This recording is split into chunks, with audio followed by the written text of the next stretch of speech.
कक्षा 5 की हिंदी की पाठ्य पुस्तक रिमझिम भाग 5 का 7वां पाठ। डाकिये की कहानी, कंवर सिंह की जुबानी। पृष्ठ संख्या 58 से 61 तक। पृष्ठ संख्या 58। डाकिये की कहानी, कंवर सिंह की जुबानी। लेखिका प्रतिमा शर्मा। शिमला की मॉल रोड पर जनरल पोस्ट ऑफिस है। उसी पोस्ट ऑफिस के एक कमरे में डाक छांटने का काम चल रहा है। सुबह के 11:30 बजे हैं। खिड़की से गुनगुनी धूप छनकर आ रही है। इस धूप का मजा लेते हुए 2 पैकर और 3 महिला डाकिया फटाफट डाक छांटने का काम कर रहे हैं। वहीं पर मैंने सरकार से पुरस्कार पाने वाले डाकिया कंवर सिंह जी से बात की। आप भी ये बातचीत सुनिए। आपका शुभ नाम? जी, मेरा नाम कंवर सिंह है। मैं हिमाचल प्रदेश के शिमला जिले के नेरवा गांव का निवासी हूं और मेरी उम्र 45 साल है। आपके परिवार में कौन कौन है, उनके बारे में कुछ बताइए। जी, मेरे 4 बच्चे हैं, 3 लड़कियां और 1 लड़का। 2 लड़कियों की शादी हो चुकी है। मेरा एक और बेटा भी था। वो मेरे गांव में एक पहाड़ी से लकड़ियां लाते हुए गिर गया, जिससे उसकी मौत हो गई। आपके बेटे के साथ जो हुआ उसका हमें बहुत दुख है। आपके इलाके में इस तरह की घटनाएं क्या अक्सर होती हैं? जी, ऐसी घटनाओं का होना असाधारण नहीं है। यहाँ हर साल तिरछी ढलानों या ढांकों से घास काटते हुए कई औरतें गिरकर मर जाती हैं। फिर भी यहाँ ऐसे ही रास्तों से चलना पड़ता है, क्योंकि दूसरे कोई रास्ते होते ही नहीं। हमारे गांव में अभी तक बस नहीं पहुंच पाती है। हिमाचल में हजारों ऐसे गांव हैं जहां पैदल चलकर ही पहुंच सकते हैं। फिर आपके बच्चे पढ़ने कैसे जाते होंगे? मेरे बच्चे गांव के स्कूल में पढ़ने जाते हैं। स्कूल लगभग 5 किलोमीटर दूर है। मेरी एक लड़की 10वीं तक पढ़ी है, दूसरी 12वीं तक। तीसरी लड़की 12वीं कक्षा में पढ़ रही है। बेटा 10वीं में पढ़ता है। पृष्ठ संख्या 59। आप जहाँ काम करते हैं वहाँ आपके अलावा और कौन कौन है? क्या आपको डाकिया ही कहकर बुलाते हैं? पहले मैं भारतीय डाक सेवा में ग्रामीण डाक सेवक था। अब मैं पैकर बन गया हूँ, पर हूँ वही नीली वर्दी वाला डाक सेवक। डाक सेवक को करना क्या क्या होता है? मुझे बहुत कुछ करना होता है। चिट्ठियाँ, रजिस्ट्री पत्र, पार्सल, बिल, बूढ़े लोगों की पेंशन आदि छोड़ने गांव-गांव जाता हूँ। क्या ये सब अभी भी करना पड़ता है? क्योंकि अब तो सूचना और संदेश देने के बहुत से नए तरीके आ गए हैं। शहरों में भले ही आज संदेश देने के कई साधन आ गए हैं, जैसे फ़ोन, मोबाइल, ईमेल वगैरह, लेकिन गांव में तो आज भी संदेश पहुंचाने का सबसे बड़ा जरिया डाक ही है। इसलिए गांव में लोग डाकिये का बड़ा आदर और सम्मान करते हैं। अपनी चिट्ठी आदि पाने के लिए डाकिये का इंतजार करते हैं। हमने सुना है कि हमारी डाक सेवा दुनिया की सबसे बड़ी डाक सेवा है। यह भला कैसे? सुना तो आपने बिल्कुल ठीक है। हमारे देश की डाक सेवा आज भी दुनिया की सबसे बड़ी डाक सेवा है और सबसे सस्ती भी। केवल 5 रुपए में देश के किसी भी कोने में हम चिट्ठी भेज सकते हैं। पोस्टकार्ड तो केवल 50 पैसे का ही है, यानी 50 पैसे में भी हम देश के हर कोने में अपना संदेश भेज सकते हैं। आपको अपनी नौकरी में मजा तो बहुत आता होगा। मुझे अपनी नौकरी बहुत अच्छी लगती है।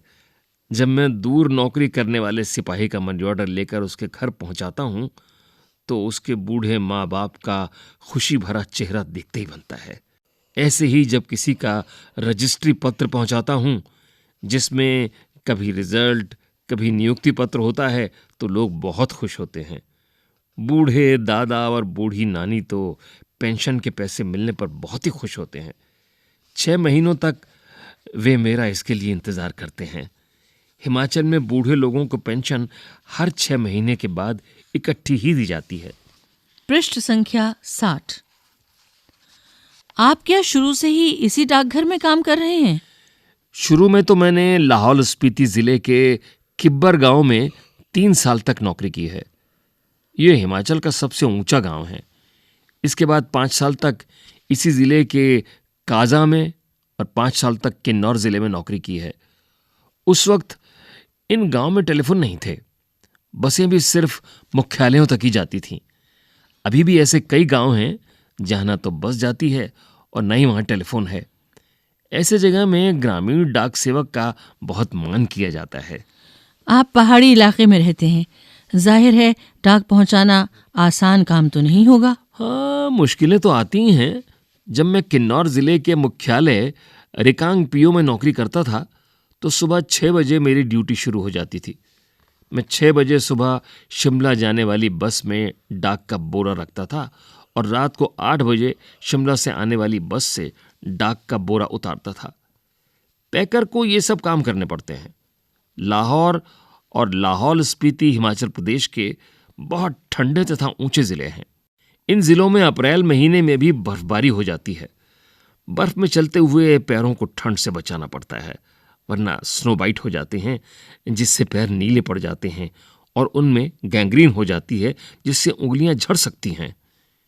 इन जिलों में मुझे एक घर से दूसरे घर तक डाक पहुंचाने के लिए लगभग 26 किलोमीटर रोजाना चलना पड़ता था। हिमाचल में एक गांव से दूसरे गांव की दूरी लगभग 4 या 5 किलोमीटर तक होती है। हिमाचल के गांव छोटे छोटे होते हैं। एक गांव में बस 8 से 10 या कभी कभी 6-7 घर ही होते हैं, इसलिए चलना काफी पड़ता है। चलना तो खैर हमारी आदत में ही शामिल हो चुका है। ग्रामीण डाकिये की जिंदगी में तो चलना ही चलना है। आपने बताया था कि पहले आप डाक सेवक थे, अब पैकर हैं। इसके आगे भी कोई प्रमोशन है क्या? पैकर के बाद डाकिया बन सकते हैं, बस एक इम्तिहान पास करना पड़ता है। अभी तो काम के हिसाब से हमारा वेतन काफी कम रहता है। सारा दिन कुर्सी पर बैठकर काम करने वाले बाबू का वेतन कहीं ज्यादा होता है। पैकर का वेतन बाबू के जितना ही हो जाता है। अब तो डाकिये की नौकरी में लगना भी बहुत मुश्किल हो चुका है। हम में से जितने डाकिये रिटायर हो चुके हैं उनकी जगह नए डाकियों को नहीं रखा जा रहा है। इससे पुराने डाकियों पर काम का बोझ दिन प्रतिदिन बढ़ता ही जा रहा है। न जाने आने वाला समय कैसा होगा। पृष्ठ संख्या 61। काम के दौरान कभी कोई बहुत खास बात हुई हो? एक घटना आपको सुनाता हूं। मेरा तबादला शिमला के जनरल पोस्ट ऑफिस में हो गया था। वहां मुझे रात के समय रेस्ट हाउस और पोस्ट ऑफिस चौकीदार का काम दिया गया था। ये 1998 की बात है। 29 जनवरी को रात लगभग 10:30 बजे का समय था। बाहर से किसी ने पोस्ट ऑफिस का दरवाज़ा खटखटाया। मैंने पूछा, कौन है? जवाब आया, दरवाज़ा खोलो, तुमसे बात करनी है। मैंने दरवाज़ा खोला तो अचानक 4-6 लोग अंदर घुसे और मुझे पीटना शुरू कर दिया। मैंने पूछा, क्यों पीट रहे हैं? तो उन्होंने कोई जवाब नहीं दिया। सारे ऑफिस की लाइटें बंद कर दी। इससे पहले कि मैं कुछ समझ पाता, मेरे सिर पर किसी भारी चीज से कई बार मारा, जिससे मेरा सिर फट गया। मैं लगातार चिल्लाता रहा।